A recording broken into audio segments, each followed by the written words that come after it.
I am so tired of waiting. Aren't you? For the world to become good and beautiful and kind? Let us take a knife and cut the world in two and see what the worms are eating at the rind.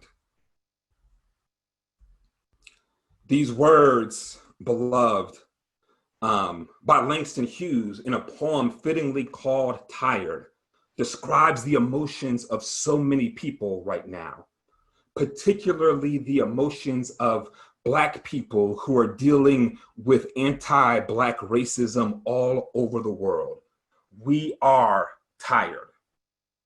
We are tired of the callous disregard for Black lives, a disregard that once manifested itself on slave ships in which Black bodies were stacked on top of each other as if they were cargo, so that too many people, too many lives were lost during the dreaded Middle Passage.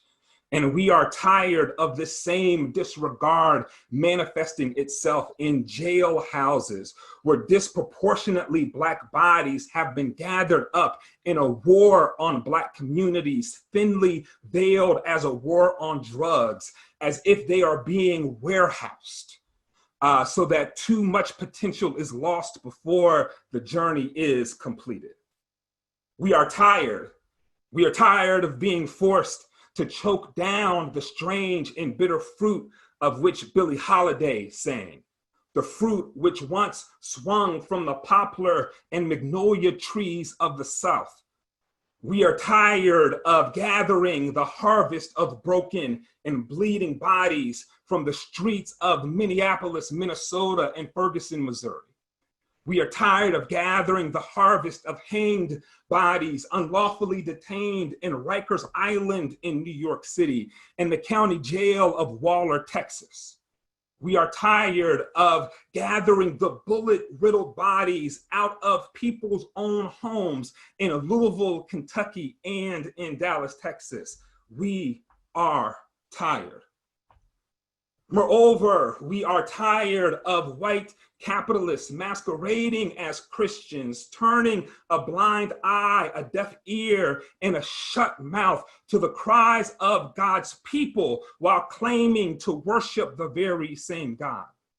We are tired of the hypocrisy that allowed a slave trader to write Amazing Grace because his ship was in danger, but never think to provide amazing justice to the people he was helping to enslave.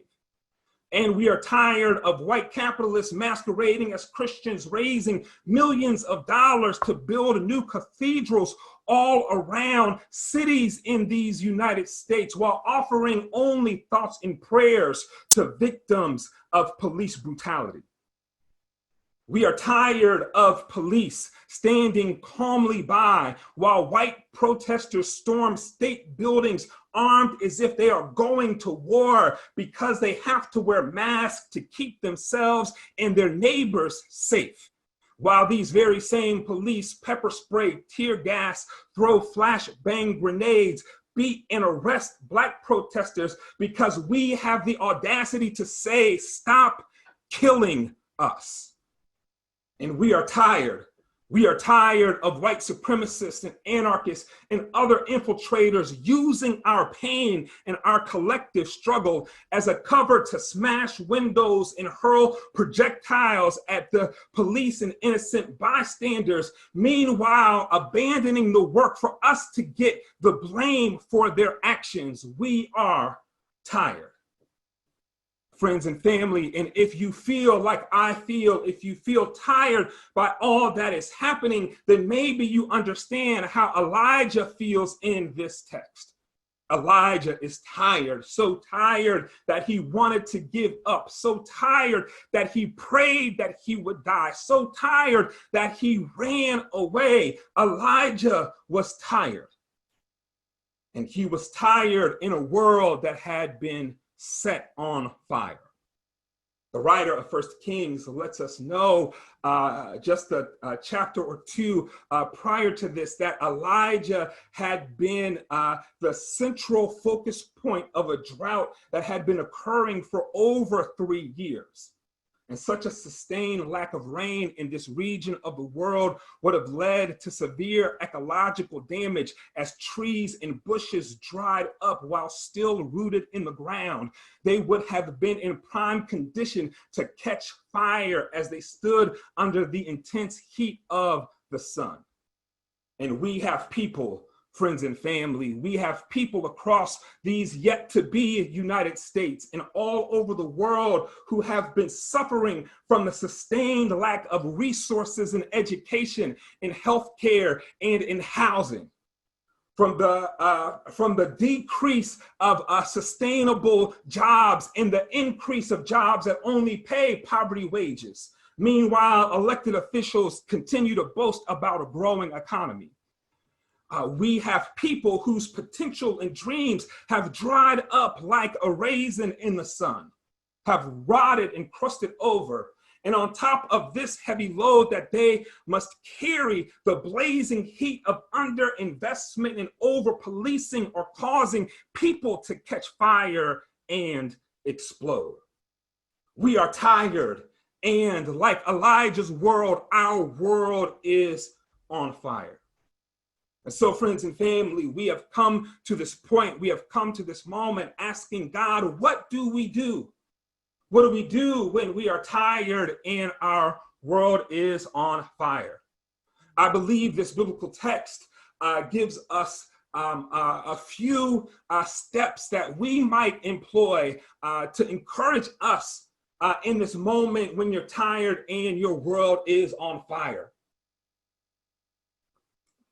First, I want to encourage you the way the angel of the Lord encouraged Elijah to get up.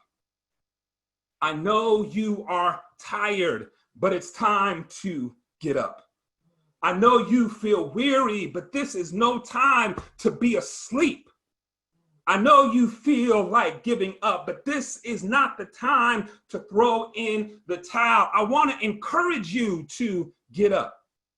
I know we can't do call and response like we normally do because of our social distancing, but if you're in a room with somebody, won't you just tell them to get up? And if you're not in a room with somebody, won't you just type it in the chat so people can see it's time to get up? It's time to get up even though we are fatigued. It's time to get up even though we are weary. It's time to get up.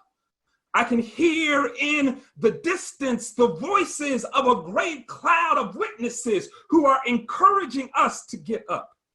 I hear the voice of Harriet Tubman saying it's time to get up because there are people who still need to be freed. I hear the voice of Frederick Douglass saying it's time to get up because there are bullies that still need to be fought. I hear the voice of Booker T. Washington saying it's time to get up because there are institutions that need to be preserved and new institutions that we need to build. I hear the voice of W.E.B. Du Bois saying it's time to get up because there are books that need to be written and stories that need to be told. I hear the voice of Fannie Lou Hamer saying it's time to get up because people need to be registered to vote. I hear the voice of Ella Baker saying it's time to get up because people need to be organized. I hear the voice of Malcolm X saying it's time to get up because we need to let the government know that it's either the ballot or the bullet. I hear Martin Luther King saying it's time to get up because we have not yet reached the promised land and this is not the time to sit down. I hear the voice of James Brown saying that we need to get up because we are Black and we are proud. We need to get up because we would rather die on our feet than live on our knees.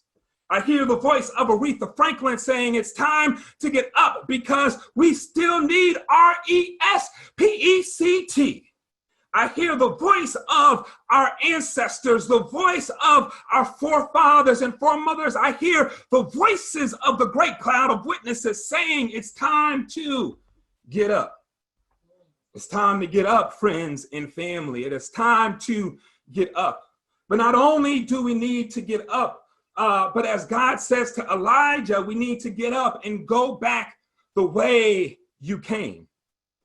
Elijah ran to the cave thinking he could get away from the violence and the bloodshed, thinking that he could escape the danger that was behind him down in the cities. Elijah ran to the cave thinking that he could get away and escape.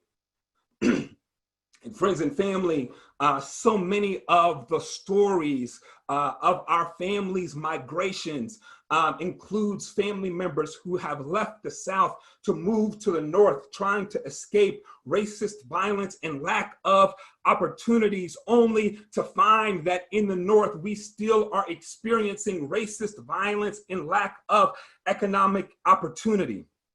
So many of our families have left inner city neighborhoods, trying to escape to the suburbs, thinking that we could escape the violence and lack of opportunity in the inner city neighborhoods, only to find that violence and lack of opportunity is chasing us even into the suburbs.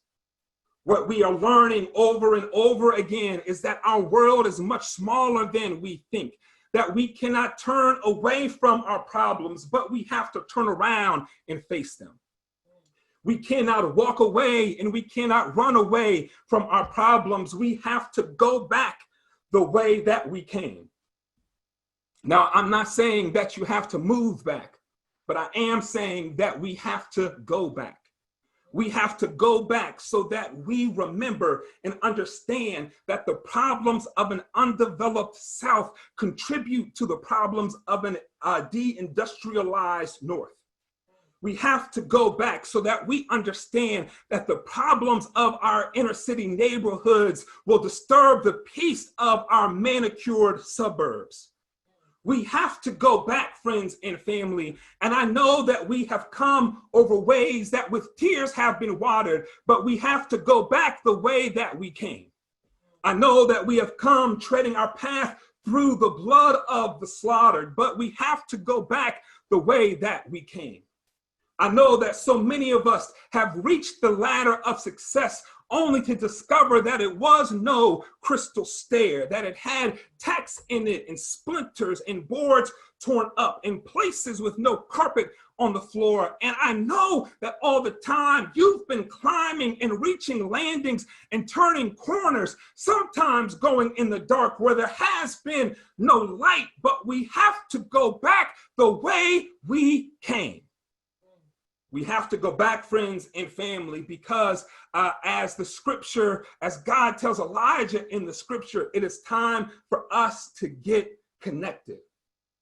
God tells Elijah not just to get up and not just to go back, but sends Elijah back with a mission. Go and get connected. I have somebody for you to reach out to who is going to be the next king. I have somebody to reach out to who is going to be the next governor. I have somebody for you to reach out to who is going to be the next prophet. You have to go back and get connected.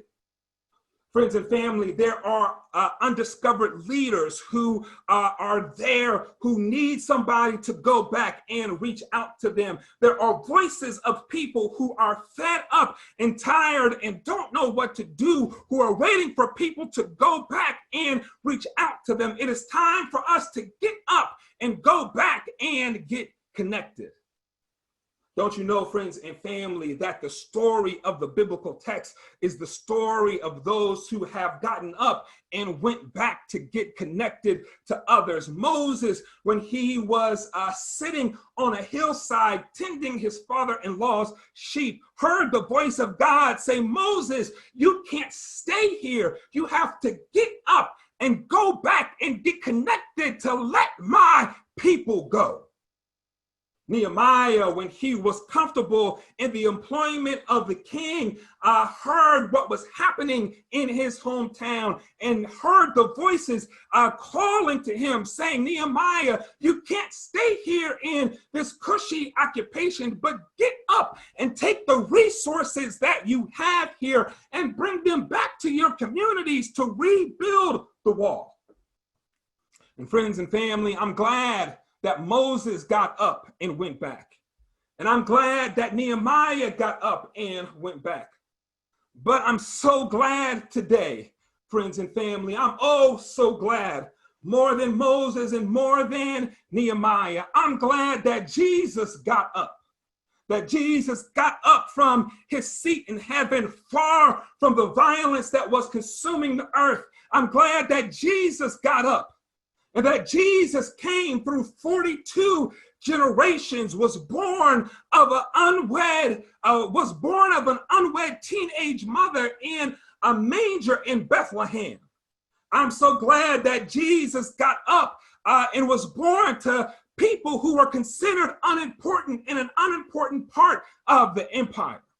I'm so glad that Jesus got up and walked with those who were considered outcasts, that Jesus got up and ate with those who were considered to be excluded from God's presence. I'm so glad that Jesus got up and that Jesus came to share God's message of love and connection, God's message of redemption, God's message that God is present even with those who are considered the least of these.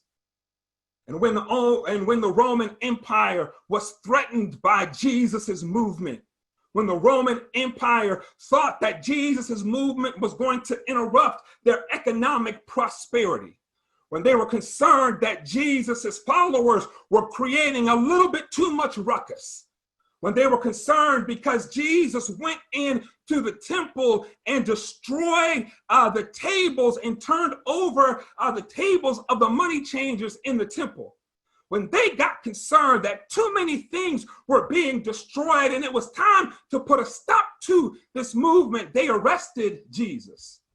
They arrested him, friends and family. They arrested Jesus with no bail. They locked him up and dragged him from courthouse to courthouse.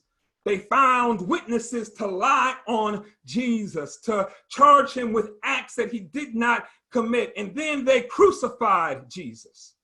They hung him there on a cross from the 6th to the 9th hour.